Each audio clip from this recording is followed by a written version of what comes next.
Most of us have taken a mental health day over the years, but this week I decided to create a different sort of day, a fiscal health day, to cross as many things as possible off my list of personal finance things to do.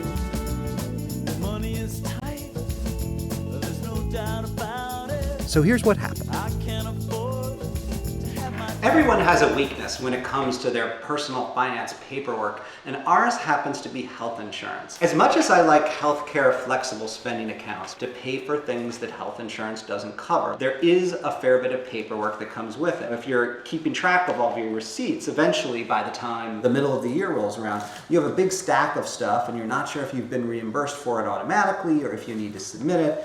And so you need to take the time to go through every single one of these things, send it off into the ether and hope that a bunch of money comes back to you. So this too is a 30 to 60 minute task, just getting it done and getting it off and finding the envelopes and the stamps. It's not something you can necessarily do during the workday when all of your colleagues are listening over the cubicle walls. standing cool as a tall drink, but as poor as a church mouse. It seems these days you gotta be a star just to get by. Lawyers, trust estates and wills. Every family should have a will, and ours, embarrassingly, does not. We finally got around to finding a lawyer who could help us get this done. Hi, this is Ron Lieber calling. My wife and I are trying to get our wills done about 3.5 years after we should have.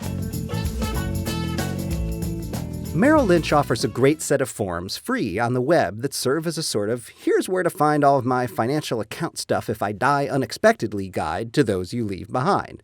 I finally filled out the forms on Fiscal Health Day and let my family know where to find them. This would save them weeks of detective work going through all of our file cabinets trying to piece all of this information together themselves.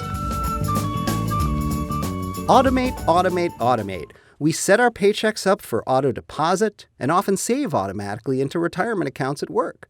Many of us pay our bills this way, too. Well, on Fiscal Health Day, I finally got around to signing up to give money away regularly to nonprofits that we believe in. I used a service called Network for Good. I also set our various museum memberships to automatically re-up each year. Money is tight.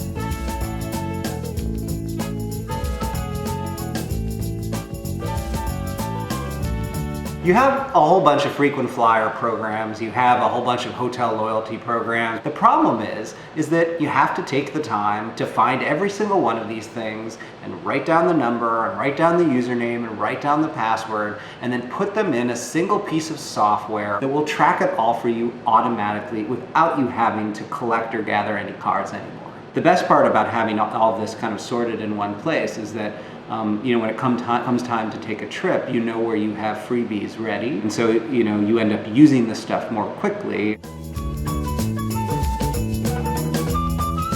Most of us have at least one gift card sitting around, partially used or never redeemed at all. Why let iTunes or the department store continue to earn interest on money that's yours to spend? $68.63, that'll buy like half of a men's dress shirt. So I went off to satisfy my Jones for colorful socks. Herein lies the danger of Fiscal Health Day, especially at a higher-priced emporium like Barney's. If you spend less than the full amount on your card, you feel like a rube. The store has gotten the better of you and kept some of your money. But to spend all of the money on the card, you probably have to spend a bit more than what's on it, which means the store has gotten the better of you. Indeed, I spent an extra $12 or so in order to afford just 2 pairs of fancy socks at Barney's. But they sure look pretty. Now, you may not be able to spend 8 straight hours on Fiscal Health Day activities just because you have to work. But if you can spend an hour a day over the course of a week, say, you will have accomplished an awful lot.